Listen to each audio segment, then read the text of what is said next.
So now that Chapter 13 of Boruto is out, I've been doing some thinking. See, I'm not gonna sit here and lie to you. Chapter 13 didn't go down the way I thought it was going to. In fact, if we're being real, everything outside of Kashin Koji revealing he has future sight went in the exact opposite way I thought it was going to. See, not only was it revealed that Kashin Koji has just been using one of Orochimaru's hideouts, and therefore Orochimaru wasn't going to be re-injected back into the story, but also Boruto was captured. So Sarada and Boruto weren't able to piece out of the village to go train with Kashin Koji, and what I assumed was also going to be Orochimaru. Now, well, obviously, it's not too late for any of these reveals, as there's still a solid possibility that Orochimaru's re-entered into the story on account of the fact that Kashin Koji and Boruto are hanging out in one of their old labs. There is a fair amount of narrative rope to deal with here to get Orochimaru back into the story and on the side of the good guys. On top of this, the idea of Boruto and Sarada escaping from the village also isn't nixed, as that could happen as soon as Chapter 14. However, to say that I was massively surprised by the idea that Boruto was being arrested by Konoha and now is going to be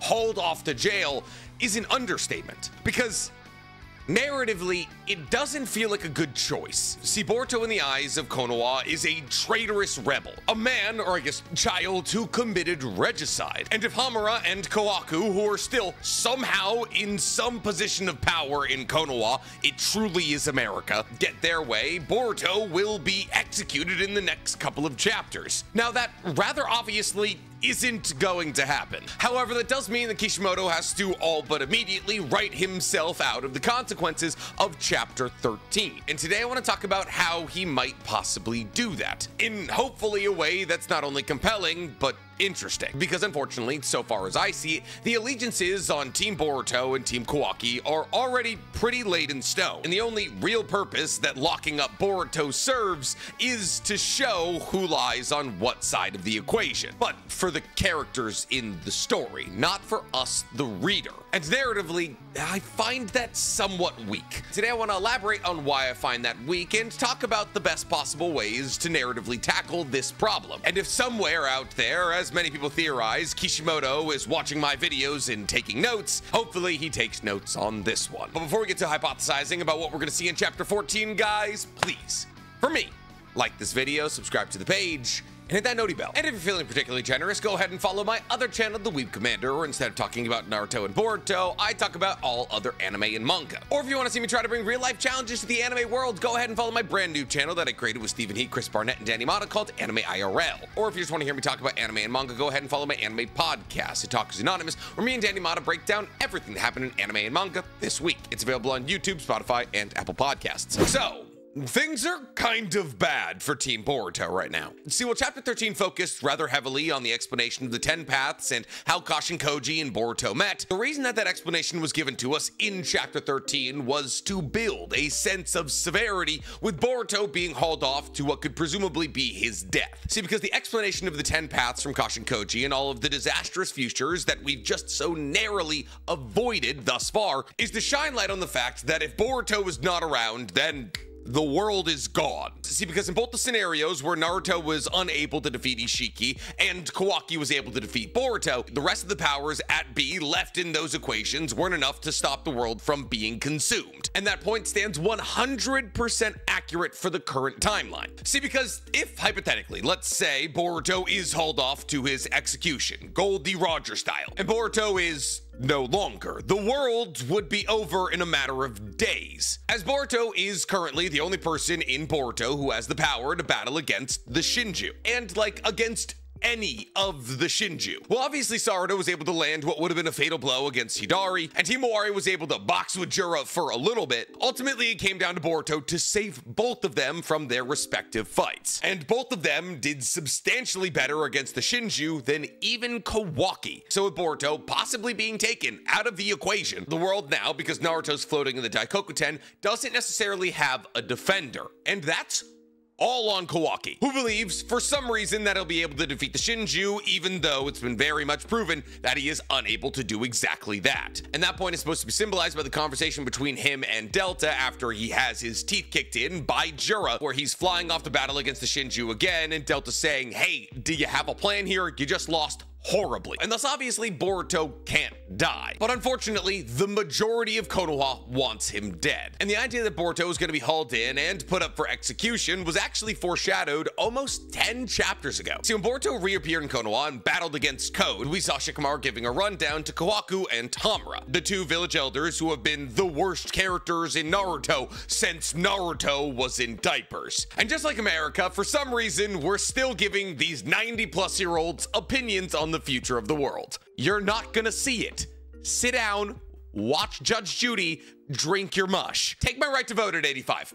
I'll let you have it. But during this conversation, Shikamaru, in a very foreshadowing sense, was talking about how Boruto appeared to drive Code away from the village. That is to say that Shikamaru, even before he broke himself out of omnipotence, was elaborating on the value of having Boruto fight on their side to the village elders. And now, for the last 10 or so chapters since that moment, Boruto has continued to fight for Konoha's side. And very publicly, mind you. However, when Shikamaru was elaborating on Boruto's worth, the elders, being the elders, said it doesn't matter how much he tries to help us, he killed the Hokage. We need to execute him. And thus, I believe one of the major talking points revolving around chapter 14 is going to be people in Konoha who saw Boruto fighting against the Shinju being like, oh, the only reason that Sarada and Himawari, the daughter of the Hokage, are alive is because of Boruto. On top of this, Boruto seems to be very clearly opposed to the Shinju, as he was the person who destroyed Hidari, something that the likes of a lot of people, Konohamaru included, saw. However, considering the fact that Konohamaru appears to be Kawaki's lapdog, as immediately after seeing Boruto eliminate the Shinju who was threatening their village, he decided to listen to Kawaki and put jutsu dampening handcuffs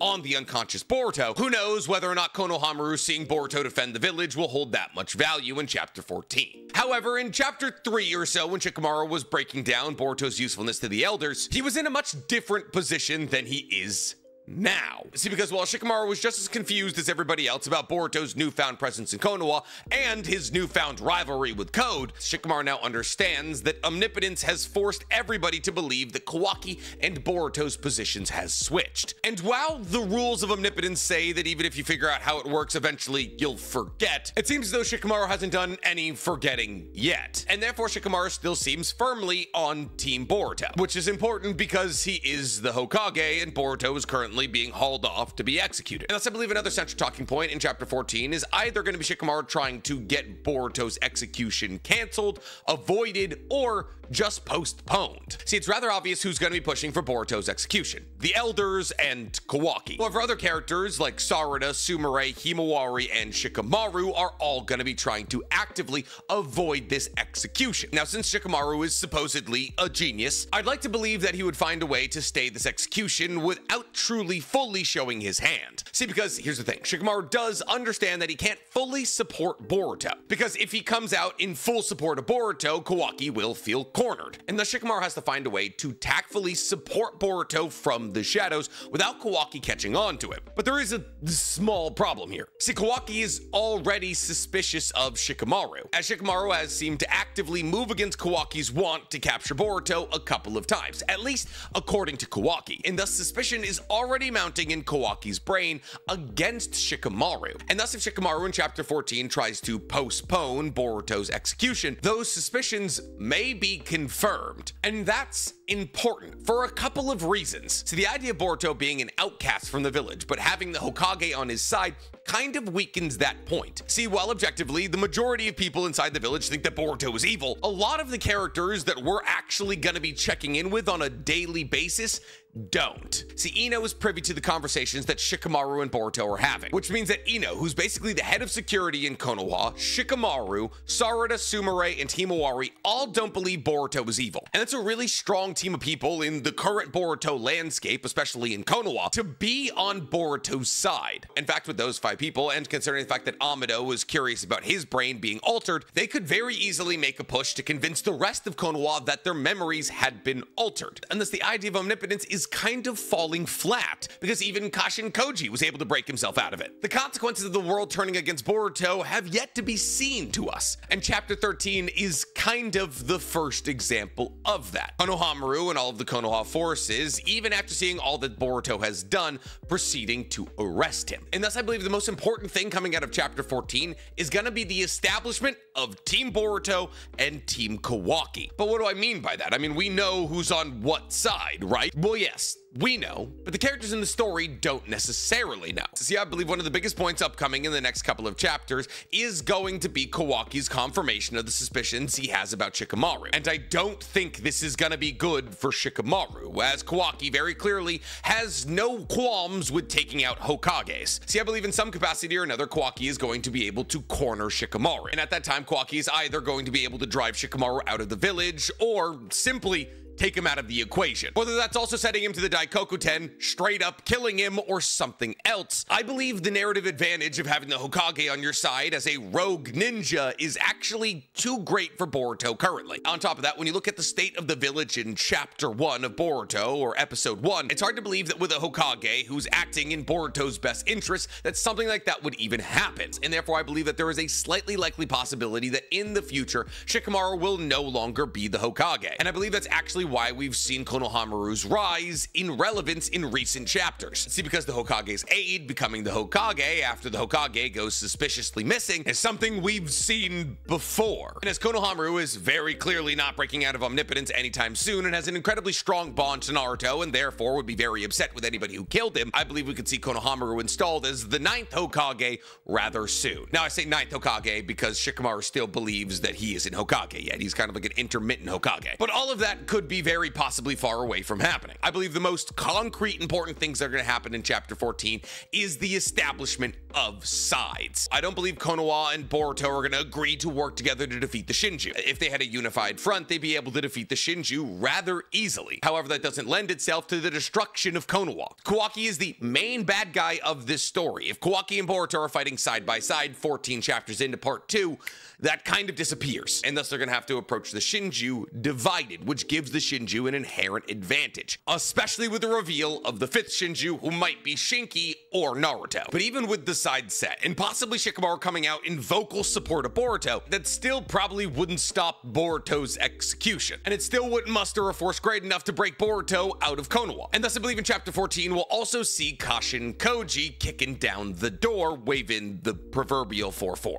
Who knows, he could have a gun, Ao had a gun, and I believe there's been a fair amount of foreshadowing for this as well, as Kashin Koji was the person sent to spy on Konoha by Kara. I mean, obviously Kashin Koji is perfect for it. His chakra signature is the exact copy of Jiraiya's, and as Jiraiya's chakra signature is still in the chakra signature database of the bubble that floats around Konoha, Kashin Koji is able to freely enter Konoha. However, he may not even have to worry about that when you consider the fact that he may just be able to reverse summon himself to one of the toads that's already in Konoha. Regardless, I believe Chapter 14 will see Kashin Koji taking a more active role in the saving of the world, much akin to how Jiraiya had to take an active role in the saving of the world when he was battling against the likes of Nagato. But I don't think that means that Kashin Koji is going to end face down in a lake. No, I believe that Kashin Koji coming to the village will not only serve as a catalyst for Boruto escaping from Konoha, but will also serve as a catalyst for possibly bringing other characters back into the story. See, we've already played with the idea of Kashin Koji bumping into Naruto, as when Kashin Koji was in Konoha like 20 or 40 chapters ago, kept cutting to Naruto, who was like, oh, for some reason this presence feels so similar and familiar. And thus we've been dancing around the idea that Kashin Koji is gonna bump into somebody who knew Jiraiya. Now, while obviously Shikamaru knew Jiraiya, and Ino knew Jiraiya, and all of the Konoha 13 knew Jiraiya, I don't think any of them hold the emotional weight and payoff of somebody from Konoha meeting the clone of Jiraiya. And now, well, obviously it's not gonna be Naruto, I think rather interestingly, Tsunade, Orochimaru, and Kakashi haven't been heard from in the entirety of Two Blue Vortex. All three people who I would say have the deepest connection to Jiraiya, who are still floating around Konoha.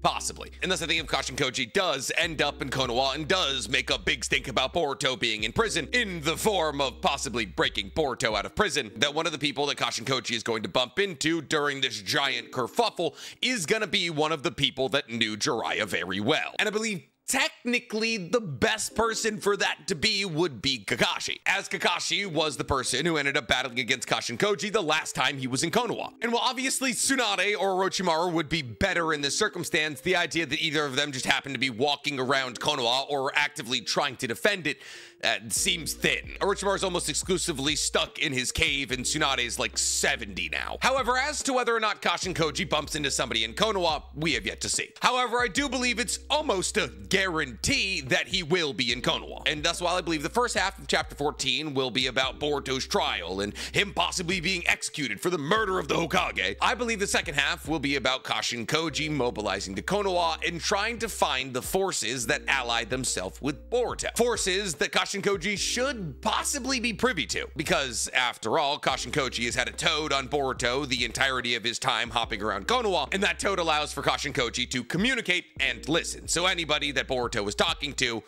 Kashin Koji should know about. Now, unfortunately, the conversation that Boruto had with Shikamaru happened in his head, so Kashin Koji wouldn't necessarily be privy to that, but Kashin Koji should at least know that Sarada and Sumire are Team Boruto. And thus I believe, and while we may not see it in chapter 14, but maybe chapter 15 or 16, that Kashin Koji is gonna assemble Team Boruto to break him out of prison. And this is important, because technically, if Team Boruto does rally under the Kashin Koji and Boruto flag, that is an active move of treason. If Sarada, Sumire, and possibly Shikamaru decide to team up with Kashin Koji and break Boruto out of prison, they themselves will become rogue ninjas. And this is important for all of the narrative reasons I've been listing for months, if not years. If two sides are to be established, they have to exist in different locations. It's already kind of weird that Kawaki hasn't moved against Sarada, who is very clearly unaffected by omnipotence. The idea that Sarada and Sumire, who are still very clearly Team Boruto, exist in Konoha under the rule of Kawaki and Konohamaru, narratively doesn't make a huge amount of sense. On top of that, it stifles their growth as characters, as the only senseis that either of them had in the story are currently under the effect of omnipotence. And therefore, if we wanted these characters to grow not only character-wise, but power-wise to be relevant in the power scaling scheme of Boruto, they need to go somewhere they can train, and that somewhere would be with Boruto, Kashin Koji, and possibly other powerful sensei. And that place just isn't in Konoha. And thus, if we want to get the most important characters moving in ways that the most important characters should be moving,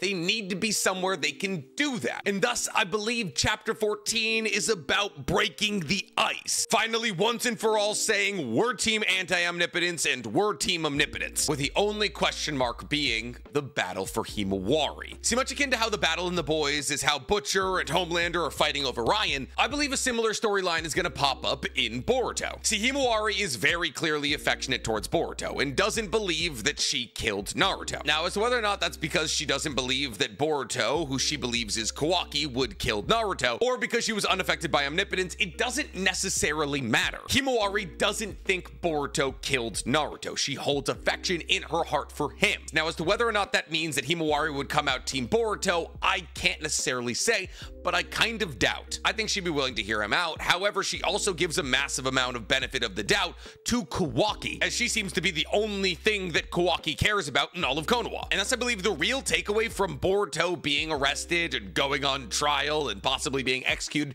and then being broken out is going to revolve around Himawari and what side she chooses when everything falls out. Now, obviously, the better side from a developmental aspect would be Team Boruto. There's a solid possibility she sticks with Kawaki, and that might be better narratively. See, as it currently stands, Kawaki has no connection to the Shinju. None of the Shinju want to consume him. And while that may not be the case if the fifth Shinju is actually Naruto, as it currently stands, Kawaki's only connection to the Shinju is through Himawari, because obviously Jiro wants to consume Himawari. So an important and interesting thing to keep an eye on would be how Kawaki remains relevant in the grand scheme of the Shinju through his connection to Himawari. And thus, if I had to make a prediction, I'd reckon that the Uzumaki siblings are actually gonna stay split. Now, as to whether or not that means that they're openly antagonistic towards each other, I can't say. I doubt they will be, as Boruto would never injure Himawari, and it appears as though Himawari falls into the same camp. However, while I can sit here and reckon that Himawari will probably end up on Team Kawaki, I do believe that Mitsuki will end up on Team Boruto. See, because while technically nothing was achieved by Mitsuki taking out Kawaki and battling against Boruto, that moment is supposed to be a character breakthrough moment, where Mitsuki realizes that he doesn't need to tie himself to a person, but rather just be his own person. However, if he's incapable of doing that, he can always come back to Boruto, who showed him